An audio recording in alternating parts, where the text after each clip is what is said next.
ఈ సమాజంలో మార్పుని తీసుకురానంత వరకు అస్సలు ప్రశాంతంగా ఉండకూడదు మీరు.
నేను చెప్పాను కదా మహామహితాత్మ భీష్మ, నేను ఎప్పుడైనా సరే మళ్ళీ ధనుస్సుని పట్టుకుంటే ప్రపంచంలో ఏ శక్తి దీన్ని నా నుంచి వేరు చెయ్యలేదని.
మీరు నాకు మాటిచ్చారుగా అన్నయ్య కర్ణ, ఈ సమాజంలో మార్పును తీసుకురానంత వరకు ప్రశాంతంగా ఉండటానికి వీల్లేదు.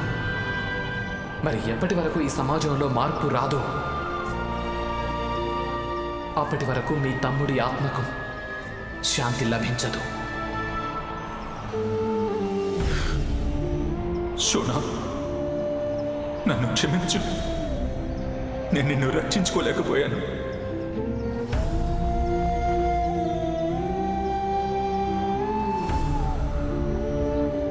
నాకు రక్షింపబడాలన్న కోరికేం లేదు, కానీ మార్పు రావాలని ఆశ ఉంది. శస్త్రాల్ని ధరించండి అన్నయ్య కర్ణ. నా జ్ఞాపకాలే మీ బాణాలకు శక్తి కావాలి. లక్ష్యాన్ని ఛేదించండి అన్నయ్య.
ఎప్పటిదాకా కాపాడుతారు రాజమహల్ రాజపతాకాన్ని రాకుమార అర్జున?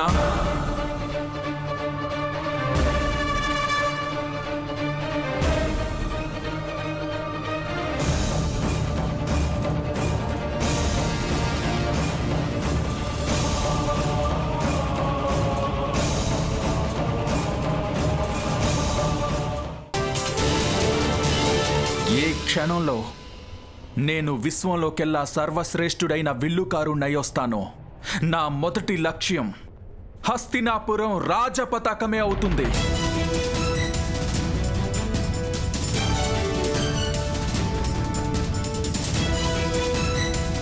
దాని నీడలో ఎన్ని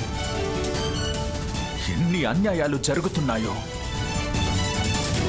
ఆ పతాకం ఏ రోజున పడిపోతుందో ఆ రోజున మార్పు అనేది ప్రారంభమవుతుంది. మార్పుని నేను వద్దనట్లేదు కర్ణమహాశయ, కానీ ఆ మార్పు హస్తినాపురానికి అవమానం కాకూడదు. ఎప్పుడైతే రాజ్య న్యాయం ఎవరినైనా హత్య చెయ్యాలనుకుంటుందో అప్పుడు మార్పు అనేది ఖచ్చితంగా అవమానం రూపు దాల్చి వస్తుంది. మాకు మీ దుఃఖం మీద సానుభూతి ఉంది, కానీ మీ తమ్ముడిని హత్య చేయలేదు కర్ణమహాశయ. అపరాధి శిక్ష అనుభవించక తప్పదు, ఇదే పద్ధతి. పైగా ధర్మం కూడా అదే చెబుతోంది. మీ ధర్మం కేవలం పీడనకు ఆధారం రాకుమారా యుధిష్ఠిరా. మీరు కాశీ రాజకన్యల కథని వినే ఉంటారుగా. వెళ్ళి అడగండి మీ పితామహుల్ని, అసలు నారిని అపహరించడం ఏ ధర్మ సిద్ధాంతంలో ఉందో. ఆ నారి ఆత్మహత్య చేసుకోవాల్సి వచ్చింది, ఇదే ధర్మం చెప్పింది. ఓ దోపిడీ దొంగలాగా ఆ కన్యల్ని ఎత్తుకొచ్చారు కదా మీ పితామహులు. వాళ్ళ మీద ఆయనకెలాంటి అధికారం లేదు.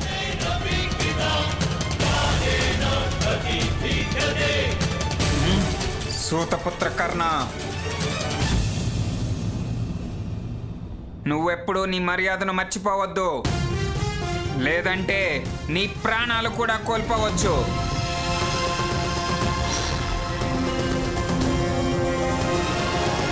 సంకల్పానికి మర్యాదలనే బంధనాలు ఉండవు వృకోదరా భీమా.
నాయనా, నువ్వు వెళ్తున్న మార్గం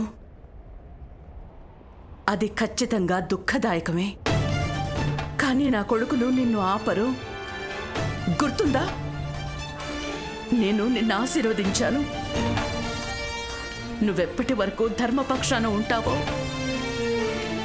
విజయం నీదే అవుతుంది అని. మార్గం అది ఖచ్చితంగా దుఃఖదాయకమే. కానీ నా కొడుకులు నిన్ను ఆపరు. గుర్తుందా? నేను నిన్ను ఆశీర్వదించాను. నువ్వెప్పటి వరకు ధర్మపక్షాన ఉంటావో విజయం నీదే అవుతుంది అని.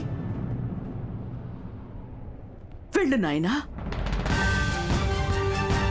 నీ ధర్మాన్ని వెతుక్కో. సమాజంలో అసలైన మార్పు తీసుకురావడమే నా ధర్మం మహారాణి కుంతి. ఇక ఇప్పుడు మార్పుని ఏ ఒక్కరూ కూడా ఆపలేరు. ప్రణామాలు.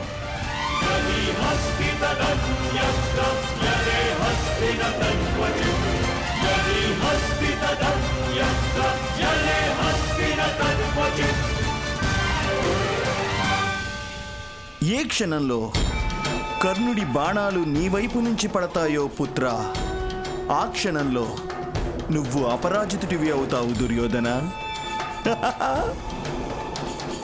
కానీ మామగారు, తన తమ్ముడు చనిపోయాడనే బాధలో కర్ణుడు ఏ క్షత్రియుడి యొక్క ఆదేశాల్ని పాలించాడు. నువ్వు నిజం చెప్తున్నావు నాయనా. నువ్వంటున్నది నిజమే. కర్ణుడు ఏ ఒక్క క్షత్రియుడి ఆదేశాల్ని పాటించడు దుర్యోధన. లేదు, కానీ ఓ మిత్రుడి ఆదేశాల్ని తప్పకుండా పాటిస్తాడు పుత్రా.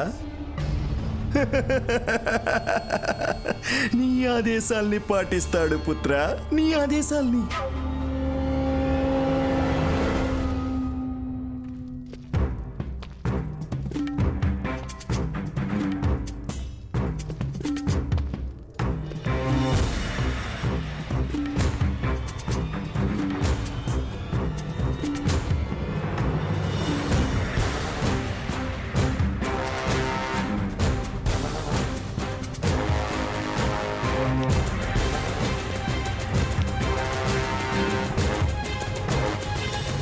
మీకు జరిగిన అన్యాయానికి ప్రతీకారం తీర్చుకోవడంలో మీకు సాయం చేయాలని ఆశపడుతున్నాను. నేను రాజకుమారుణ్ణి కదా, అందువల్ల నేను అశక్తుణ్ణి.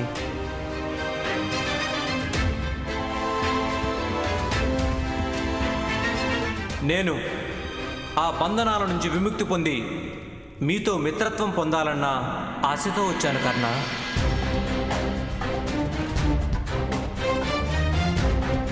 మిత్రత్వం ఎవరికుంటుందంటే ఒకరి హృదయం మరొకరికి పరిచయం ఉన్న వాళ్ళకి. నాతో మిత్రత్వం పొందడం అంటే అర్థం మీరు నా హృదయంలో బాధని స్వయంగా పొందాల్సి ఉంటుంది. నేను సిద్ధంగా ఉన్నాను. కానీ ఇప్పుడు నేను సిద్ధంగా లేను. మీ బంధనం మీ కిరీటం కాదు, మీ జన్మే.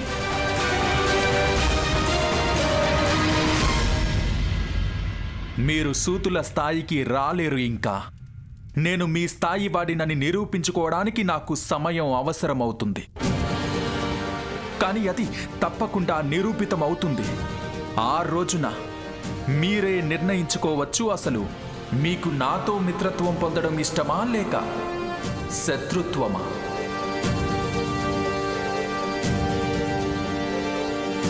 ఎందుకంటే ఆ రెండు సమాన స్థాయిలోనే ఉంటాయి. మీరే నిర్ణయించుకోవచ్చు, అసలు మీకు నాతో మిత్రత్వం పొందడం ఇష్టమా లేక శత్రుత్వమా.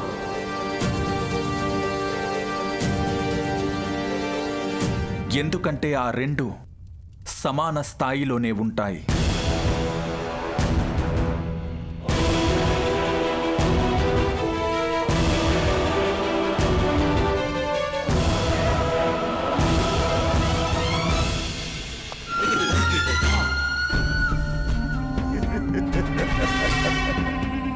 నువ్వేం బాధపడకు. వెంటనే అతని ధనస్సు నీకోసం జూంకారం చేస్తుంది పుత్రా. కేవలం ధనస్సే కాదు మామగారు, అతని మిత్రత్వం కూడా అవసరమే. మేమిద్దరం మా అధికారాల కోసమే పోరాడుతున్నాం మామగారు. నా అధికారం సింహాసనం మీద, మరి అతనిది అతని గౌరవం మీద. మరి అందుకోసం మా ఇద్దరి మిత్రత్వం ఖచ్చితంగా దృఢపడుతుంది. ఖచ్చితంగా దృఢపడుతుంది పుత్ర, ఖచ్చితంగా. నా కాబోయే సామ్రాట్. బయటిగా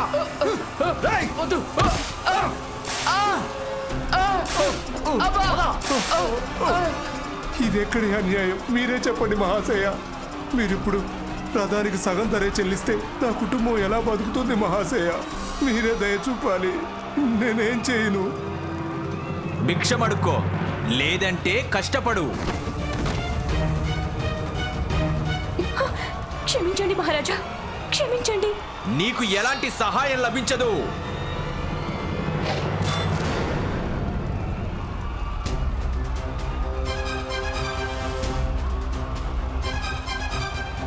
నువ్వెవర్రా పొగరబోతు?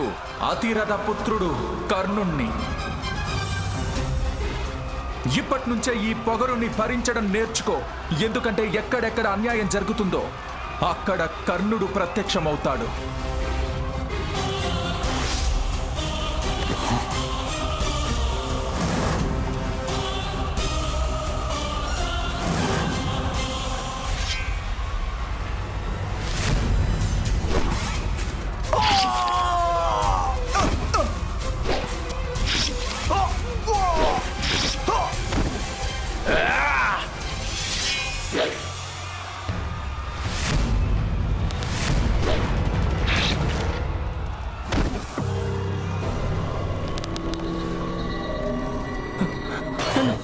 నన్ను చంపొద్దు. నాకు నీతో ఎలాంటి శత్రుత్వం లేదు. కానీ నా వాళ్లతో శత్రుత్వం నాతో శత్రుత్వమే. నీ సాహసం, సామర్థ్యం రెండూ అద్భుతం. కానీ ఈ కర్ర బాణాలతోనే నువ్వు ఈ హస్తినాపురం మొత్తాన్ని ఓడించగలుగుతావా? మహామహితాత్ముడైనటువంటి భీష్మ పితామహుడి దివ్యాస్త్రాల్ని ఓడించగలవా? లేదు యువకుడా, లేదు. నీ సాహసం, నీ సామర్థ్యం నీకు విజయాల్ని అందించలేవు. నాకసలు ఓటమనే భయమే లేదు. ఎందుకంటే నేను ప్రతీకారం కాదు, మార్పుని వెతుక్కుంటూ వెళ్తున్నాను. నీకు నిజంగా శక్తే ఉంటే గనుక వెళ్ళు, దివ్యాస్త్రాల జ్ఞానాన్ని సంపాదించు. ఒక మంచి గురువుని వెతుక్కో. దివ్యాస్త్ర జ్ఞానాన్ని ఇచ్చేవాడిని. వెళ్ళు యువకుడా, వెళ్ళు.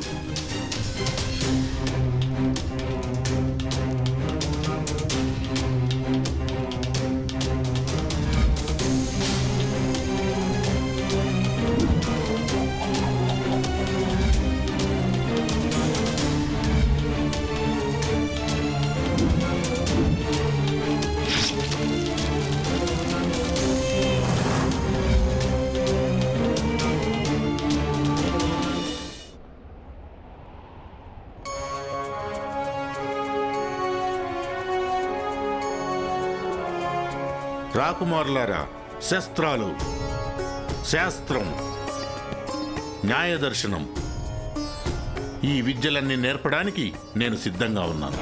మరి మీరంతా మీ సామర్థ్యాలను బట్టి విద్యను పొందుతారు. నాకు పూర్తి విశ్వాసం ఉంది నా 106 శిష్యుల మీద.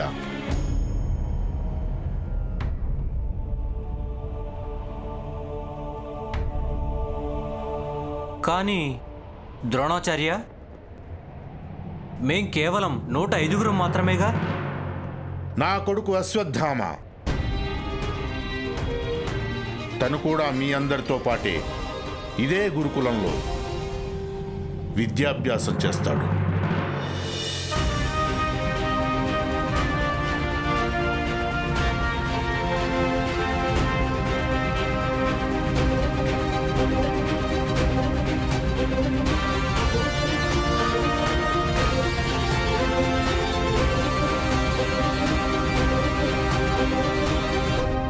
కురు రాకుమారుల తరువాత తను మాత్రమే అలాంటి వ్యక్తి అవుతాడు ఈ ప్రపంచం మొత్తంలో.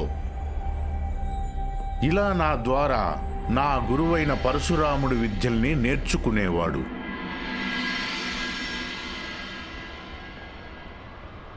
నాకు విశ్వాసం ఉంది కర్ణ. ద్రోణాచార్యులు తప్పకుండా నిన్ను శిష్యుడిగా చేసుకుంటారు. ప్రతి ఒక్క గురువుకి ఆశ ఉంటుంది కర్ణ, తన శిష్యులు విశ్వంలో శ్రేష్ఠులవ్వాలని. మరి ధనుర్విద్యలో నీకంటే శ్రేష్ఠులయ్యే సామర్థ్యం ఎవ్వరికీ లేదు.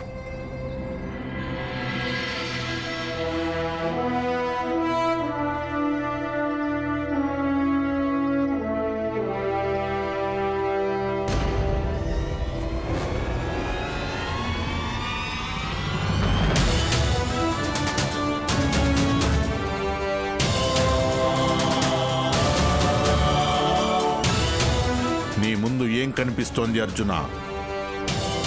వృక్షం కనిపిస్తోందా? లేదు. వృక్షం మీద ఉన్న పక్షి కనిపిస్తోందా? లేదు. కేవలం పక్షి కన్ను మాత్రమే కనిపిస్తుంది గురుదేవా.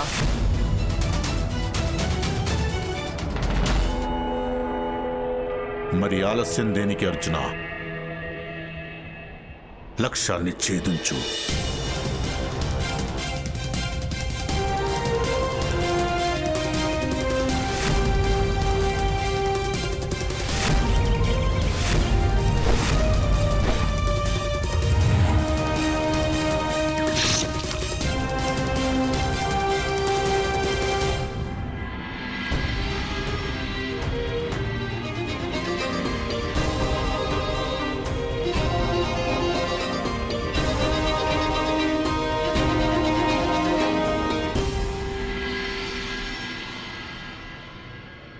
నువ్వు ఆయన దగ్గరికి వెళ్ళి నీ సామర్థ్యాన్ని నిరూపించుకో కర్ణా.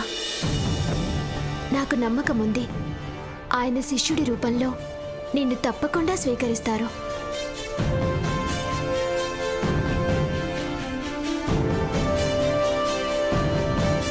నువ్వు నిజం చెప్తున్నావు వృషాలి. ఇప్పుడు ద్రోణాచార్యులే నన్ను విశ్వంలో సర్వశ్రేష్ఠ ధనుర్ధారిగా చేస్తారు. అర్జున,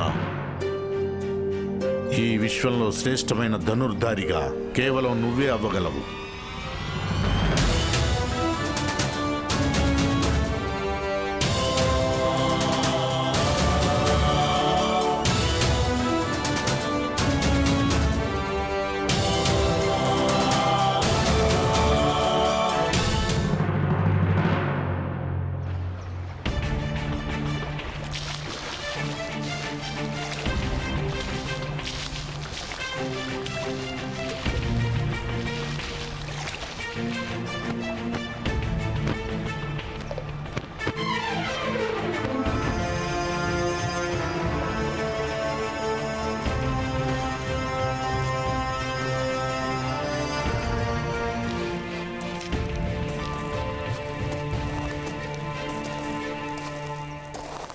గురుదేవా, అర్జునుడి మీద పక్షపాతానికి కారణమేమిటి?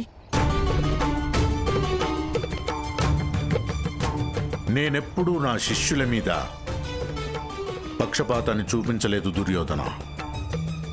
ఎప్పుడూ నిజమైన శిష్యుడికే సాయం చేశాను. పైగా ఏంటంటే, గురువు యొక్క జ్ఞానం నిత్యం ప్రవహించే నది లాంటిది. అది శిష్యులపై ఆధారపడి ఉంటుంది. తమ గురువు నుంచి ఎంత జ్ఞానాన్ని పొందగలరు అన్నది అది వారి సామర్థ్యం. నేను కేవలం మీ శిష్యుడినే కాదు, మీ కొడుకుని కూడా. తండ్రి జ్ఞానం మీద పుత్రుడికి అధికారం ఉంటుంది. అయినా సరే మీరు ఆ జ్ఞానాన్ని అర్జునుడికి ఎందుకు ఇస్తున్నారు? నాకెందుకు ఇవ్వట్లేదు? అసలు నీకు ఎన్నిసార్లు నచ్చజెప్పాను, ఏ విధంగానైతే చెట్టు వేర్లు భూమి మీద నుంచి జలాన్ని వెతుక్కుంటాయో ఆ విధంగానే ఓ నిజమైన శిష్యుడు తన గురువు నుంచి జ్ఞానాన్ని పొందగలుగుతాడు. నాకెవరి మీద పక్షపాతం లేదు. అది అర్జునుడి సామర్థ్యం.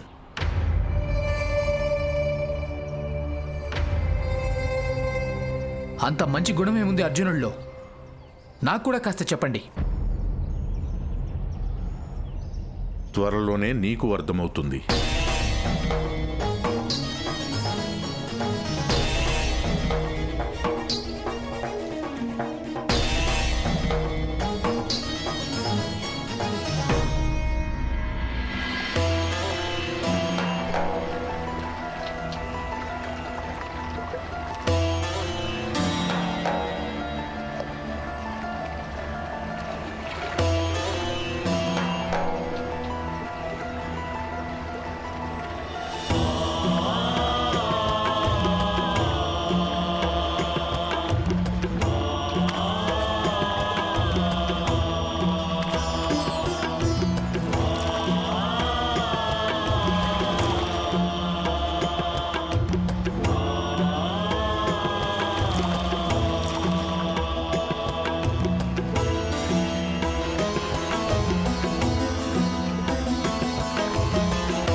నా ధనస్సు.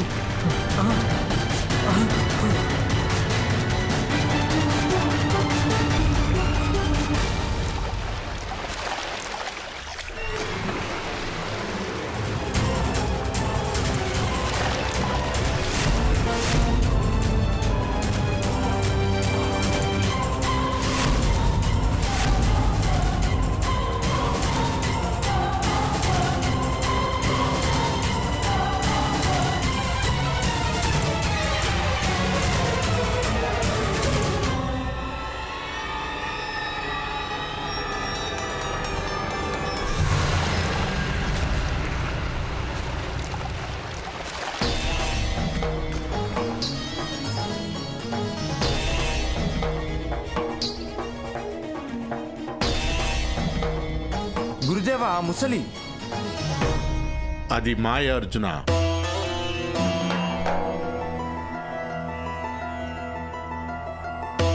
కేవలం మాయ. పద.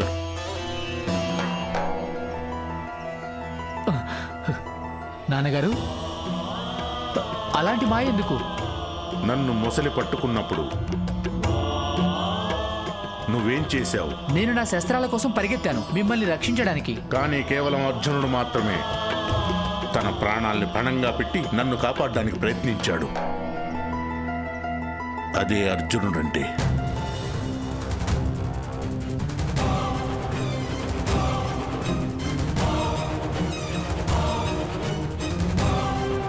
అదే మీకు అర్జునుడికి మధ్య ఉన్న వ్యత్యాసం. మీరు కూడా సమర్థులవుతారు, కానీ అర్జునుడు సర్వశ్రేష్ఠుడవుతాడు.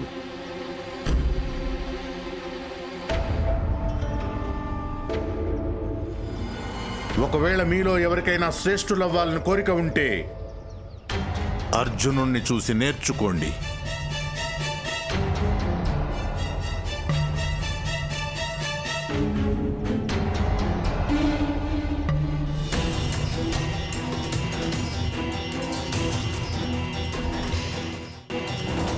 గురుదేవా, నేను మీకు నిరూపిస్తాను, నేనే అర్జునుడి కంటే గొప్పవాడినని.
అద్భుతం.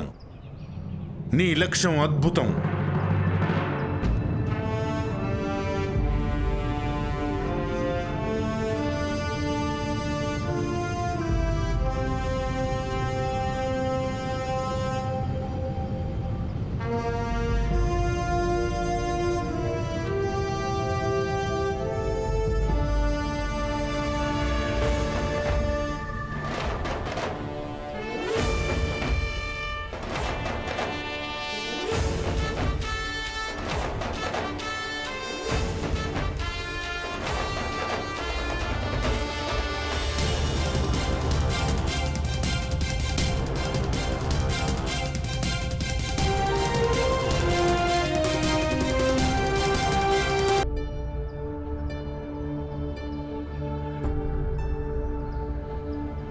మీరు చెప్పారు కదా ద్రోణాచార్య, ఎవరికైనా సర్వశ్రేష్ఠుడవ్వాలన్న కోరిక ఉంటే అర్జునుడిలా అవ్వడానికి ప్రయత్నించమని. నేను కేవలం ప్రయత్నమే చేయలేదు, అందులో సఫలుడినయ్యాను. మీరు దయ చూపించి నన్ను మీ శిష్యుడిగా స్వీకరించండి గురుదేవా. నువ్వు నిజంగానే అద్భుతమైన వాడివి పుత్ర. కానీ గుర్తుంచుకో, ఈ విశ్వంలో అనేక మంది ఉత్తములు కావచ్చు, కానీ శ్రేష్ఠుడు కేవలం ఒక్కరే. నాకు నమ్మకం ఉంది. ఒకవేళ నేను మీ దగ్గర శిక్షణ పొందగలిగితే ఖచ్చితంగా నేను సర్వశ్రేష్ఠుడిగా మారి చూపించగలను.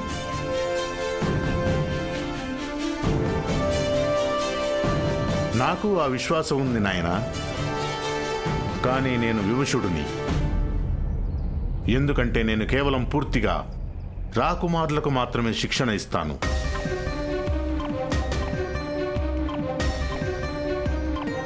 కానీ గురుదేవా, మీరు ఈ యువకుడికి కూడా శిక్షణ ఇస్తున్నారుగా.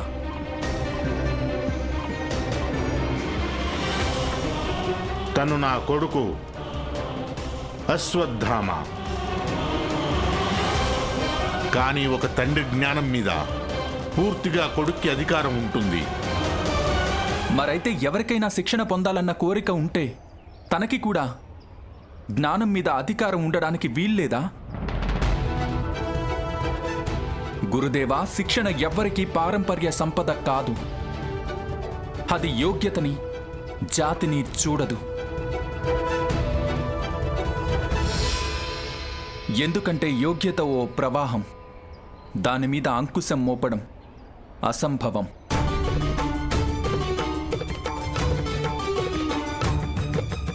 చాలించు. మాటలతో గారడీ చెయ్యాలనుకోకు. నేను నిన్ను నా శిష్యుడిగా స్వీకరించలేను ఎన్నటికీ. ఆభరణాలుగా మారే గుణం కేవలం బంగారానికే ఉంటుంది, కానీ లోహానికి కవచం మాత్రమే కాగలదు. దానికి మించి ఇంకేం లేదు. అలాగే మనిషికి కూడా అదృష్టం ఉంటుంది, దానికి మించి అతనికేం లభించదు. కానీ గురుదేవా, శాస్త్రాలు చెప్పాయిగా, ఈశ్వరుడి అనుగ్రహం ఉంటే అదృష్టం కూడా మారిపోవచ్చని. పైగా గురుస్థానం దేవుడి కంటే ఉన్నతమైన స్థానిగా భావిస్తారు కదా. మరి గురుదేవా, మీరు ఎందుకని మిత్రుడి కర్ణుడి అదృష్టాన్ని మార్చి చూపించలేరు? దుర్యోధన, వేప చెట్టుకు మామిడికాయలను ఈశ్వరుడు కూడా ఇవ్వలేడు. ఈశ్వరుడు పెట్టిన నియమాలని ఎవ్వరూ ఉల్లంఘించలేరు. శస్త్ర విద్య పొందే అధికారమే లేనప్పుడు మరి గురుదేవులు ఏ విధంగా ధర్మాన్ని ఆచరించగలరు? అయితే ప్రత్యక్షం చెయ్యి ఈశ్వరుణ్ణిక్కడ. నువ్వు నిరూపించు ఇవన్నీ ఆయన పెట్టిన నియమాలేనని. శక్తి సామర్థ్యాల్లో ఎవరికన్నా తక్కువ వాణ్ణి కాదు నేను. ప్రశ్న శక్తి సామర్థ్యాలది కాదు సూతపుత్ర కర్ణ. అసలు ప్రశ్న జీవిత లక్ష్యానిది. మరి నీ జీవిత లక్ష్యం ఏమిటంటే నీ పూర్తి సామర్థ్యాన్ని ఉపయోగించి విశ్వంలోకెల్లా శ్రేష్ఠుడైన సారథివి కావడం. విశ్వంలోకెల్లా సర్వశ్రేష్ఠ సారథి పేరు అతిరథ సుషేనుడు. మరి నేను తన కొడుకుని విశ్వంలోకెల్లా సర్వశ్రేష్ఠ ధనుర్ధారినై చూపిస్తాను. నా మార్గానికి ఎవరూ అవరోధం కలిగించలేరు.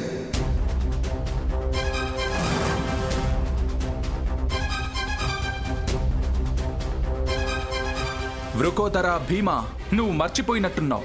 లంకాధిపతి అయిన రావణాసురుడు ఓ వానరుడైన అంగదుడి పాదాన్ని భూమి మీద నుంచి కదల్చలేకపోయాడు.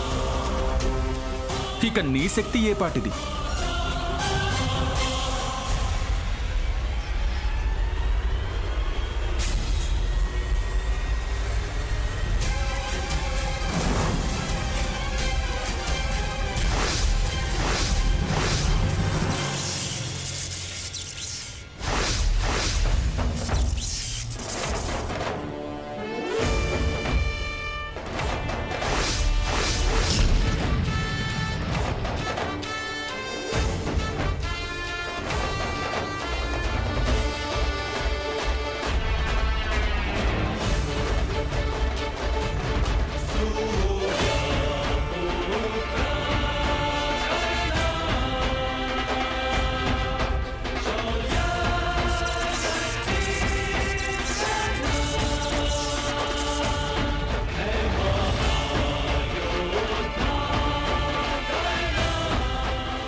ఏ విధంగా నీ గదాఘాతాన్ని నా కవచం అడ్డుకుందో భీమా, ఆ విధంగానే సరైన సమయం వచ్చినప్పుడు నీ సామర్థ్యాన్ని కూడా నిరోధిస్తాను. నువ్వు నీ కవచం కారణంగా అత్యంత శక్తిశాలిని అనుకుంటున్నావా? నా అసలు కవచం ఈశ్వరుడు ప్రసాదించిన కృపే. పైగా నేను కృపని శక్తిగా భావించను గురుదేవా. అవసరమైనప్పుడు కవచాన్ని ధరించని సమయంలో కూడా నేను నా శక్తిని నిరూపించుకోగలను. కానీ దానికోసం నాకు అవకాశం అవసరమవుతుంది. నేను ఇంకొకసారి మీకు విన్నవించుకుంటున్నాను. మీరు నన్ను మీ శిష్యుడి రూపంలో స్వీకరించి నాకు అవకాశం ఇవ్వండి. మీరు అర్జునుణ్ణి శ్రేష్ఠుణ్ణి చేయాలని ప్రయత్నిస్తున్నారు.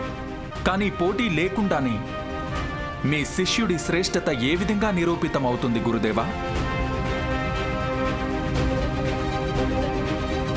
అర్జునుడి శ్రేష్ఠత్వాన్ని నిరూపించడానికి ఉన్న ఉపాయం ఏంటంటే మీరు నన్ను శిష్యుడి రూపంలో స్వీకరించండి. అసంభవం! అది ఎన్నటికీ జరగదు కర్ణ. ఈ క్షణమైన ఆశ్రమం నుంచి వెళ్ళిపో, వెళ్ళిపో.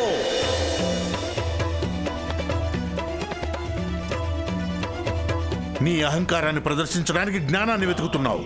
కానీ ఒక్క విషయం గుర్తుంచుకో కర్ణ, ఎవరైతే జ్ఞానాన్ని వెతుక్కుంటారో వాళ్ళకి అవకాశం లభిస్తుంది. ఎవరైతే అవకాశాన్ని వెతుక్కుంటారో వాళ్ళకి జ్ఞానం ఎప్పటికీ లభించదు. గుర్తుంచుకో.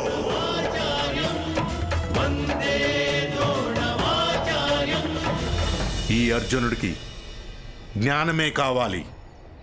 అందుకే ప్రతిజ్ఞ చేశాను, అర్జునుడిని ఈ ప్రపంచంలోకెల్లా సర్వశ్రేష్ఠ ధనుర్ధాన్ని చేస్తాను.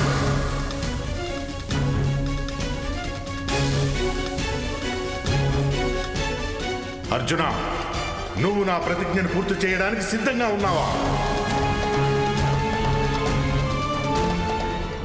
అవును గురుదేవా.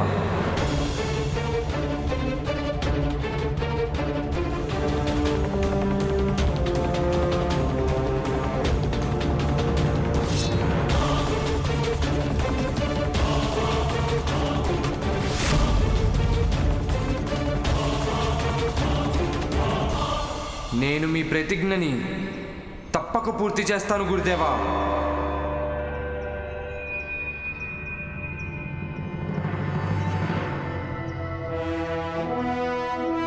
నేను ప్రతిజ్ఞ చేస్తున్నాను, నేను విశ్వంలోకెల్లా సర్వశ్రేష్ఠ ధనుర్ధారినై చూపిస్తాను.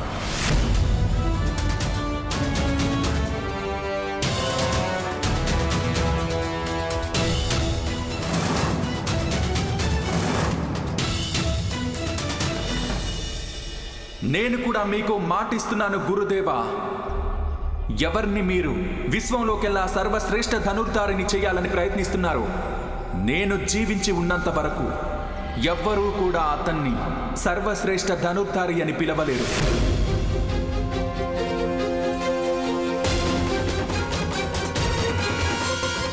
తనని తాను నిరూపించుకోవడానికి తను నాతో పోటీ పడాల్సి ఉంటుంది గురుదేవా. చాలు ఆపు సూతపుత్ర.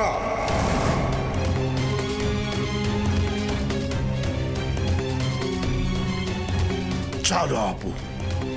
నా కోపాన్ని పరీక్షించొద్దు, లేదంటే అనర్థం జరిగిపోతుంది. ఈ విషయాన్ని గుర్తుంచుకో. వానరం దూకుతూ చెట్టు కొమ్మలపై గెంతొచ్చు, కానీ పక్షిలాగా ఆకాశంలో ఎన్నటికీ ఎగరలేదు.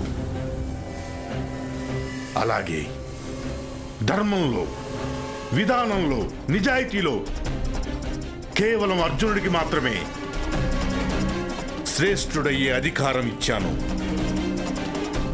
కేవలం అర్జునుడు శ్రేష్ఠుడయ్యే అధికారం ఇచ్చాను. కేవలం అర్జునుడు.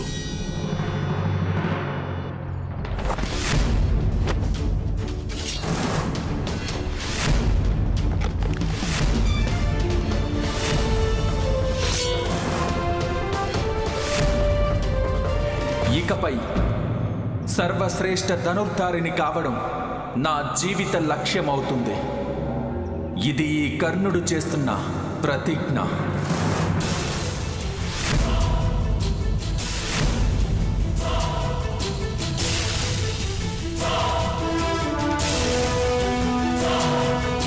జన్మ కేవలం శ్వాసించే అధికారాన్నిస్తుంది, కర్మ మాత్రమే విశ్వాసాన్నిస్తుంది. ద్రోణాచార్య, నాకు నమ్మకం ఉంది, ఈ విశ్వంలో సర్వశ్రేష్ఠ ధనుర్ధారి కేవలం నేనే అవుతాను. నా సామర్థ్యానికి సవాల్ మీ విధానాలతోనే.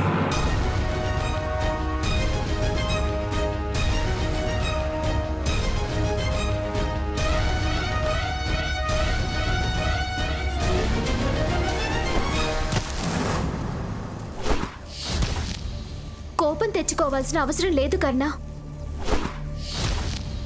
తప్పు మనదే కదా. ఎందుకంటే నేను కేవలం పూర్తిగా రాకుమారులకు మాత్రమే శిక్షణ ఇస్తాను. శస్త్ర విద్య పొందే అధికారమే లేనప్పుడు మరి గురుదేవులు ఏ విధంగా ధర్మాన్ని ఆచరించగలరు? ఎవరైతే జ్ఞానాన్ని వెతుక్కుంటారో వాళ్ళకి అవకాశం లభిస్తుంది. ఎవరైతే అవకాశాన్ని వెతుక్కుంటారో వాళ్ళకి జ్ఞానం ఎప్పటికీ లభించదు. గుర్తుంచుకో. అందుకే ప్రతిజ్ఞ చేశాను, అర్జునుడిని ఈ ప్రపంచంలోకెల్లా సర్వశ్రేష్ఠ ధనుర్ధారిని చేస్తాను.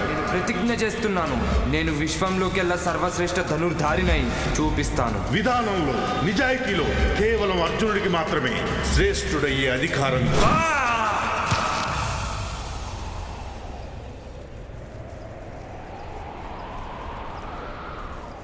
నీకు న్యాయం జరగాలంటే వాళ్ళని దెబ్బ కొట్టాల్సిందే కర్ణా. వాళ్ళు నిన్ను బాధించడానికి వాళ్ళకి అధికారాన్ని ఇవ్వద్దు. నేను బాధపడుతున్నాను వృషాలి. సోనుడి హత్య వల్ల బాధపడుతున్నాను. ఈ అన్యాయం మీద కోపం పెరిగిపోతుంది, కానీ ఓడిపోలేదు. వాళ్ళేమనుకుంటున్నారు? ఒకవేళ ఆచార్య ద్రోణుడు నేర్పకపోతే కర్ణుడు విశ్వంలోనే సర్వశ్రేష్ఠ ధనుర్ధారి ఎప్పటికీ కాలేడనా? కానీ బాధపడాల్సింది ఇకపై వాళ్ళే. వాళ్ళకి తెలిసొస్తుంది, ఈ కర్ణుడు ఆ ద్రోణాచార్యుడి శిక్షణ లేకుండానే విశ్వంలోనే సర్వశ్రేష్ఠ ధనుర్ధారి అయిపోయాడు.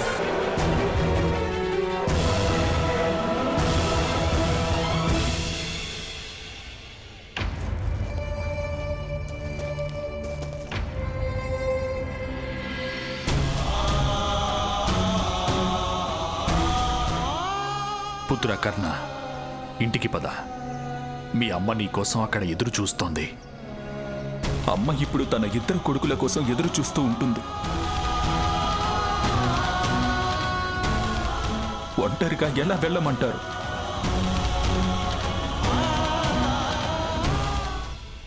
కర్ణ, గాయమనేది మందు రాసుకుంటేనే నయమవుతుంది. దాన్ని పట్టించుకోకుండా ఉంటే కాదు. రాధకి ఆ మందు నువ్వే కర్ణ, నువ్వే. పదనైనా మీ అమ్మ నీ కోసం ఎదురు చూస్తోంది.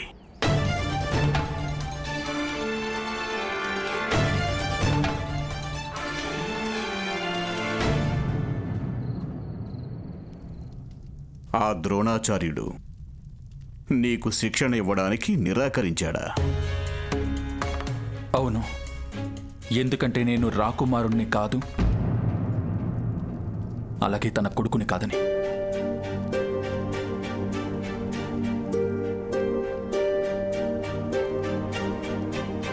నాకేమనిపిస్తోందంటే మనం ఈ స్థలాన్ని వదిలిపెట్టి ఇంకెక్కడికైనా వెళ్ళి ఉండడం మంచిది. ఎక్కడికి వెళ్తాం నాన్నగారు? ఎక్కడికి వెళ్తాం? ఎక్కడికి వెళ్ళినా సరే మన శోణుడికి జరిగిన అన్యాయం మనల్ని విడిచిపెట్టదు నాన్నగారు. మనం ఎక్కడికి వెళ్ళినా సరే అక్కడిలాంటి భీష్ములు, ద్రోణులు ఉంటారుగా. ఏదైనా వేరే రూపాల్లో, ఏదైనా వేరే వేషంలో మనం ఈ పోరాటం ఇక్కడే సాగించక తప్పదు. ఇక్కడే గెలిచి చూపించాలి. మూర్ఖుడిలా నువ్వు మాట్లాడొద్దు కర్ణ. ఇలా అన్యాయాన్ని భరించకపోవడం మూర్ఖత్వం అయితే సరే, నేను మూర్ఖుణ్ణే. నాన్నగారు, కర్ణుడు ఎక్కడికి వెళ్ళినా సరే తన ప్రతీకారాన్ని తీర్చుకునేందుకు మళ్ళీ హస్తినాపురానికి వస్తాడు. ఇప్పుడు నేను ప్రారంభించిన ఈ యుద్ధం ముగింపు ఇక్కడే హస్తినాపురంలోనే జరగాలి.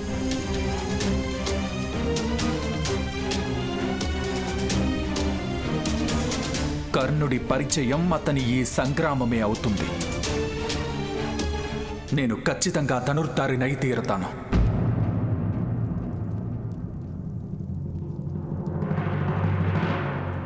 ధనుర్విద్య ఎవరు నేర్పిస్తారు? ఎవరు నిన్ను మహామహితాత్ముడు భీష్ముడు ఇంకా ద్రోణాచార్యుడి ముందర తీసుకొచ్చి నిలబెడతారు? ఎవరు?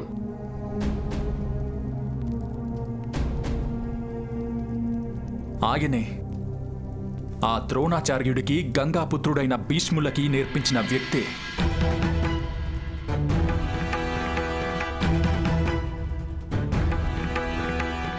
ఈ ఇద్దరు మహారథులకు కూడా ఎవరో గురువు ఉన్నారుగా. ఒకవేళ వాళ్ళలో ఎవరైనా నాకు నేర్పించొచ్చుగా. చెప్పండి నాన్నగారు, వాళ్ళకి గురువు ఎవరు?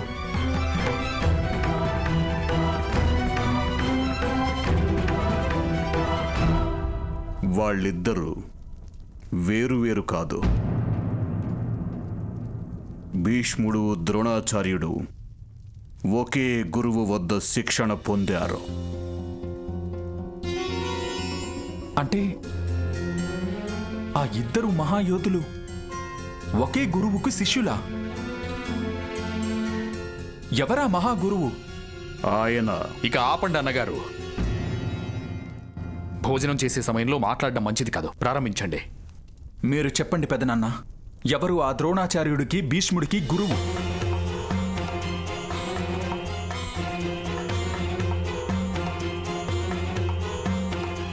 సమాధానం ఎందుకు చెప్పట్లేదు మీరు? దానివల్ల ఎలాంటి లాభం లేదు కర్ణ. తనని తెలుసుకొనివచ్చుగా. చాలన్నయ్య, మీరు ముందే కర్ణుని చాలా పాడు చేశారు. ప్రతి ప్రశ్నకి సమాధానం తెలుసుకోవడానికి ప్రతి ఒక్కరికి అర్హత ఉండదు. ఒకవేళ మీరు కర్ణుడితో ఈ విషయం గురించి మాట్లాడితే నా మృతదేహాన్ని చూస్తారు మీరు.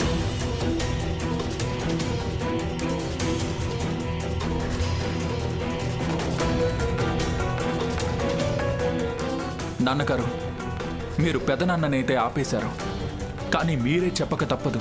ఆ ద్రోణాచార్యుడికి భీష్ముడికి గురువు ఎవరు? చాలా ఎక్కువ మాట్లాడావు కర్ణ. వెళ్ళు, భోజనం చెయ్యి.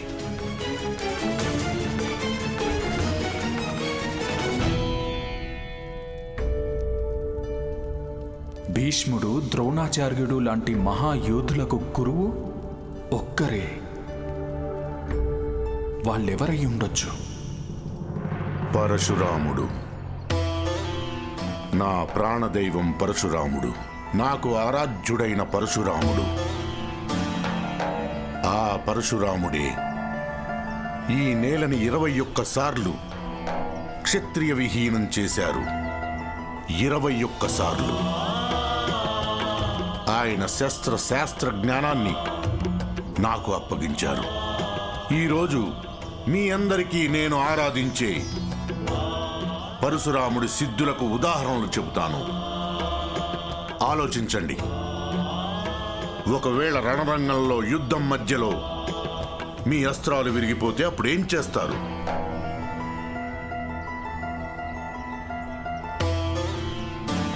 ఎలా జయిస్తారు యుద్ధాన్ని?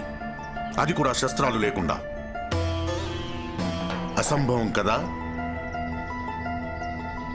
కానీ నా ఆరాధ్యులు దాన్ని సంభవం చేసి చూపించారు. ఆయనేం చెప్పారంటే, నిజంగా నీ హృదయం పవిత్రమైతే, అలాగే లక్ష్యం అచంచలమైతే